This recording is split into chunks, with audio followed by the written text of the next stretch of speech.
Welcome back, everybody, to Aiming Reviews. It's Muhammad and Adrian, and we're here to review the Disney Plus original film, Cruella. Cruella tells the story of the iconic villain from 101 Dalmatians, how she became the iconic villain of Cruella. But what did you get from the film Cruella? So I thought it was a pretty interesting adaptation and prequel to the Cruella that we all know and love. I think it answers some questions and it brings up more if we're to believe that this is the same one that becomes the cartoon version that we all know. But I feel like they did a good job bridging that gap. Some people thought the accent was weird, but it was pretty good. I enjoyed it. It was wholesome. It made you feel a little bad for the character. It gave her more depth than I think she's had in a lot of the other adaptations after the book, and it was a nice watch. Yeah, I definitely think it was a nice watch. I actually liked it a little more than I thought I would. At first, I didn't know exactly where it was going.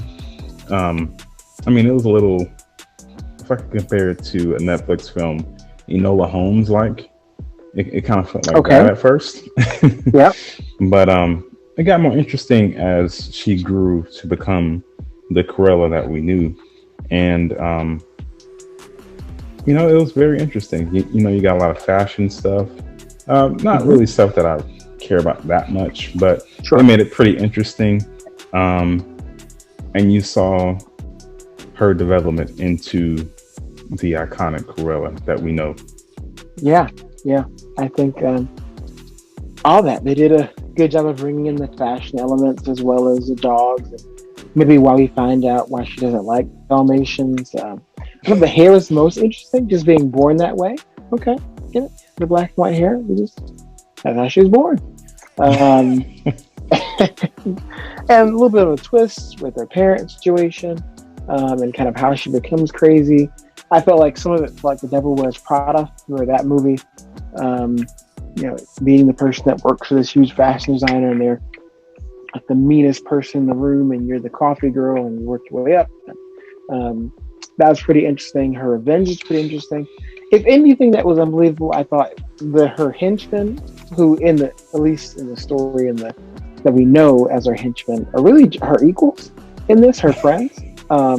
They kind of just follow around, do what she says, just because. I get that's loyalty, but I don't know if it works out that way in real life. But there's a lot of comic relief as well, and they did some of that. But it didn't feel cheesy. It didn't really feel forced. It felt like a unique story, which is sometimes hard to do with these live adaptations. Yeah, because you already had a live adaptation of Dalmatians movie, 102 Dalmatians, with Glenn Close playing Cruella de Vil. And this one's a really different take. Those still feel more cartoony. This feels a little more real life. Yeah. But I thought it was actually pretty good. Not bad. I didn't know what to really expect from this. I did see some promotional stuff on, YouTube, with the trailers and everything, but really, 101 Dalmatians isn't really a Disney movie that I think back and say, hey, let me go watch this. I really enjoyed this as a child. Now, I did enjoy it, but it's not one of my favorites. Yeah, I think I enjoyed the older live action ones a lot growing up. They're pretty funny.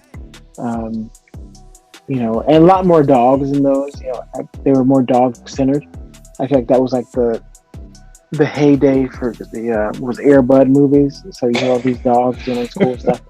And in this, it was a big deal back then. Golden Retrievers, they just do everything. Air Bud plays football, Air Bud soccer, Air Bud flies, Air Bud swims. I don't know why that was a thing in our history. So silly. Just Golden Retrievers, all we care about. Then you have puppies. Air Bud pups go to Christmas.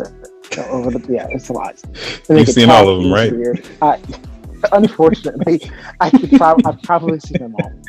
You probably turn one on, and I'd know exactly what was happening. I don't know why. Wasted brain space. But you had more of that in those films. This one, I think, most of the time the dogs are animated, which was kind of like a letdown in some ways. Like, I get why, but it would have been nice to go, have that again. Train dogs, do all these tricks and stuff.